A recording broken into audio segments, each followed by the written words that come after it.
James chapter 4 verse 2 continues James's diagnosis of the sinful desires that produce conflict.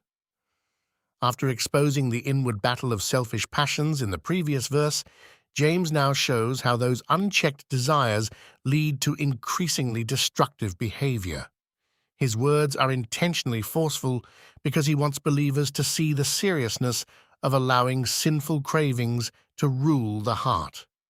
The central question is this: what happens when selfish desires replace dependence upon God? James chapter 4 verse 2 says, "You lust and do not have. You murder and covet and cannot obtain. You fight and war, yet you do not have because you do not ask." James begins by describing frustrated desire. You lust and do not have. The word lust refers to strong, selfish desires that seek satisfaction apart from God's will. These are not merely ordinary wants, but consuming cravings that become controlling. When those desires remain unfulfilled, they produce frustration rather than contentment. Instead of trusting God's provision and timing, the sinful heart demands what it wants immediately. James then says, "You murder and covet and cannot obtain." The word murder is striking.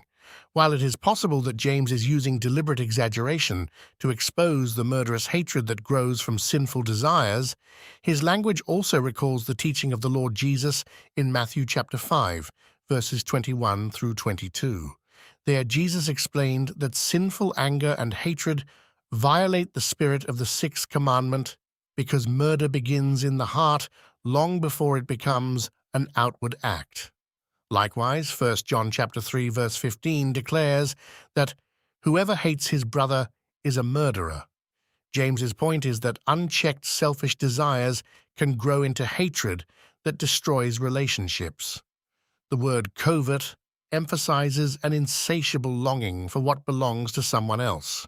Rather than rejoicing in God's blessings, the covetous heart becomes consumed with obtaining what it lacks. Yet James says, you cannot obtain. Sinful desire promises satisfaction, but never delivers lasting contentment. The more selfish ambition is pursued, the more empty and dissatisfied the heart becomes. The result is predictable.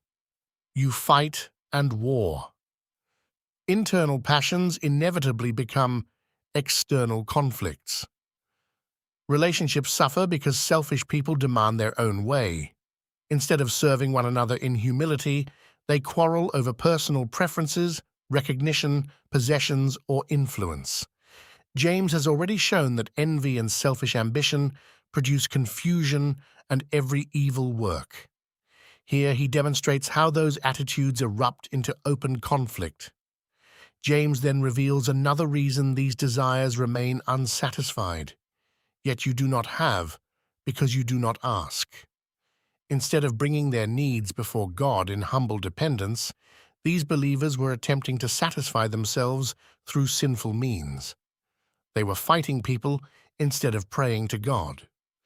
James is not teaching that God grants every request simply because it is asked. In the next verse, he explains that even prayer can become selfish when wrong motives govern the heart. Here, however, he exposes a fundamental failure to seek God at all. This statement reminds believers that God is the true source of every good gift. James had already declared in James chapter 1 verse 17 that every good and perfect gift comes down from the Father. Rather than grasping selfishly for what they desire, believers are called to trust God, seek His will, and depend upon His gracious provision. Jesus likewise instructed His followers in Matthew chapter 7, verses 7 through 11, to ask, seek, and knock, knowing that their heavenly Father delights to give good gifts to His children. James's words expose the futility of trying to satisfy the heart apart from God. Selfish striving produces only frustration, conflict, and spiritual emptiness. God alone can satisfy the deepest needs of the human heart because He alone knows what is truly good for His people. James chapter 4, verse 2 calls believers to examine both their desires and their dependence. Instead of allowing selfish ambition to control their hearts or attempting to obtain fulfillment through conflict, Christians should bring every need before the Lord in humble prayer, trusting His wisdom and His timing. As believers submit their desires to God and rest in His faithful provision, they experience the contentment and peace that worldly striving can never provide.